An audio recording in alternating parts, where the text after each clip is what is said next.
Bonjour les amis du cyberespace.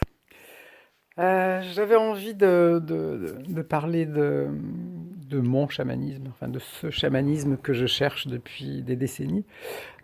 J'ai toujours été assez prudent avec le fait de ne pas reproduire un colonialisme spirituel.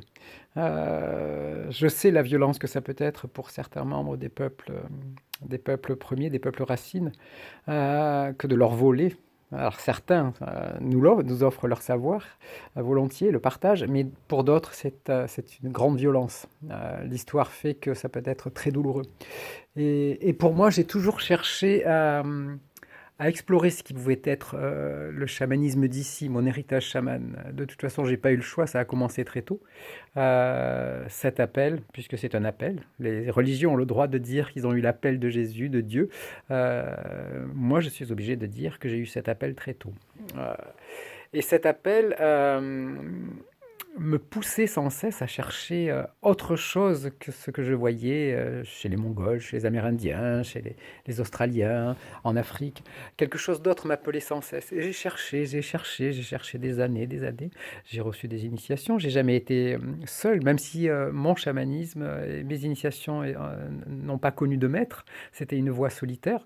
Il faut savoir que j'ai 60 ans et que de mon temps, comme je peux dire maintenant, il n'y avait personne. Il n'y avait pas autant de chamans que maintenant. Et donc j'étais seul face à ce qui se passait en moi, face à ces initiations dont certaines ont été redoutables.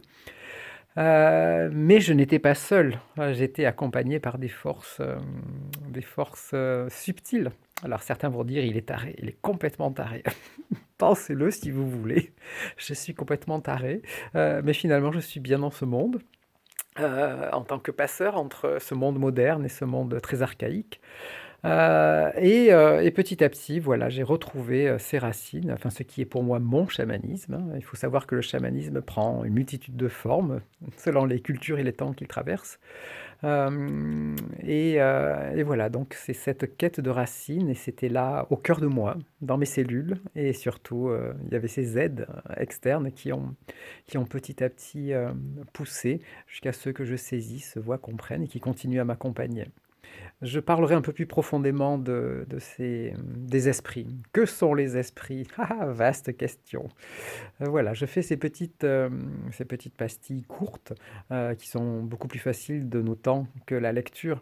Mais je vous parlerai des esprits et du chevauchement, c'est-à-dire de cet endroit extraordinaire, mais aussi extraordinairement dangereux, dans lequel on cède place. Le sacrifice ultime où la psyché s'efface. Voilà, au revoir.